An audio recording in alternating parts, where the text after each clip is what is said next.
Ice cream factory की आड़ में चल रहा था मिनी शराब फैक्ट्री और बकायदा शराब बनाने वाले लोगों ने एक खुफिया रास्ता तैयार कर रखा था। पूरे परिवार के लोग भाग निकले। पुलिस जो है मुख्य दरवाजे पर रही लेकिन पकड़ नहीं पाई और अब गिरफ्तारी के लिए लगातार कोशिश कर रही है। कहा जाता है कि बिहार में अगर जो पुलिस है वो डाल है तो जो शराब बेचने वाले हैं, बनाने वाले हैं, वो पात हैं। कई ऐसे आइडिया सामने आते हैं जो आप भी सोचकर अचंभित हो जाते हैं कि वाकई में ये आइडिया तो शानदार है पुलिस को चकमा देने के लिए।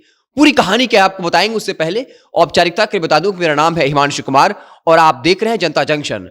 शराब जिस तरीके से बिहार में आ रहा है या बेचा जा रहा है, पुलिस कितना भी अलर्ट हो जाए, जो बेचने वाले हैं वो एक से एक क्रिएटिव आइडिया के साथ सामने आते हैं। चंपारण से ही मामला सामने आया था जहां अब घोड़ों के जरिए शराब की तस्करी हो रही है। पुलिस रोड पर एक्टिव है तो वो खेतों की मेड़ के जरिए शराब तस्करी कर रहे हैं और इसके पीछे एक बड़ा शानदार आइडिया सामने आया था कि अगर वो दूर से ही देख लेते हैं कि पुलिस आ रही है, क्योंकि वो खुला मैदान होता है, पुलिस को देखा, घोड़ा छोड़कर शराब के साथ फरार हो जाते हैं। अब वो कोई गाड़ी तो है नहीं कि उसमें रजिस्ट्रेशन नंबर होगा और उस नंबर के जरिए वो शराब बेचने वाले तक पहुंच सकते हैं, यानी घोड़ा शराब जाए तो जाए, उनकी गिरफ्तारी नहीं होती है। तो चंपारण में एक नया ट्रेंड सामने आया था और अब जो है एक नई खबर जो है भोजपुर जिले से है।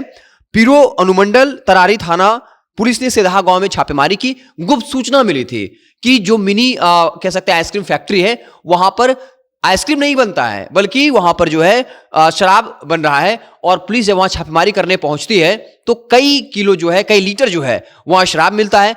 कई उपकरण मिलते हैं, इतने बड़े उपकरण मिलते हैं कि जिनको नष्ट करने में 3 से 4 घंटे का वक्त लग जाता है। बता दें कि 1000 लीटर अर्धनिर्मित महुआ पास मिला था, 50 लीटर देशी शराब, 3.750 अंग्रेजी शराब यानी 7 बोतल जो है वो शराब बरामद हुआ, 3 सिलेंडर, गुड़ के 5 बोरे, 40 ड्रमों में जो रखा महुआ, 10 बड़े बर्तन सहित कई उपकरण बरामद किए गए और इनको नष्ट करने में जो है 3 से 4 घंटे लगे।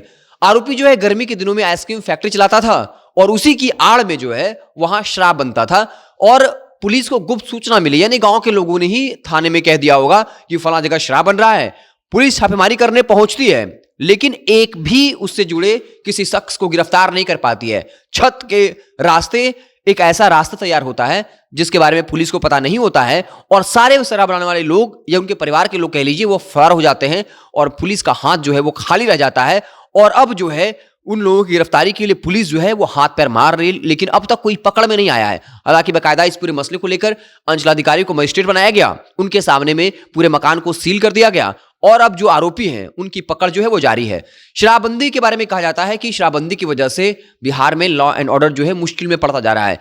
कई पुलिस वाले, दरोगा, थानाध्यक्ष जो है वो शराब पकड़ने वालों के पीछे पड़े रहते हैं और पीछे पकड़ने की वजह आप समझते हैं डील का होना, पैसा का होना। शराब तस्करों का पैसा थाना में पहुंचता है, ये छिपा हुआ नहीं है, क्योंकि आजकल फोन कॉल में शराब जो है मिल जाता है, होम टू होम डिलीवरी हो रहा है, यानी शराब बिक तो रहा है, करोड़ों का धंधा भी हो रहा है। पुलिस वाले उसमें इंडल्ज हैं और इधर क्राइम पर ध्यान देने के लिए उनके पास वक्त नहीं, क्योंकि पैसा तो शराब पकड़ने में है, उनको छोड़ने में है। अगर 1000 लीटर पकड़ाया तो बोलेंगे भाई साहब हम बना देंगे इसको 100 लीटर, आपको इतना पैसा देना होगा। तो पुलिस वाले, शराब माफिया और कुछ सफेदपोश लोग जो है वो जमकर पैसा कमा रहे हैं। और दूसरी तरफ जिस पुलिस प्रशासन को बिहार के लॉ एंड ऑर्डर को संभालने में लगना चाहिए था, वो शराब में लगे हुए।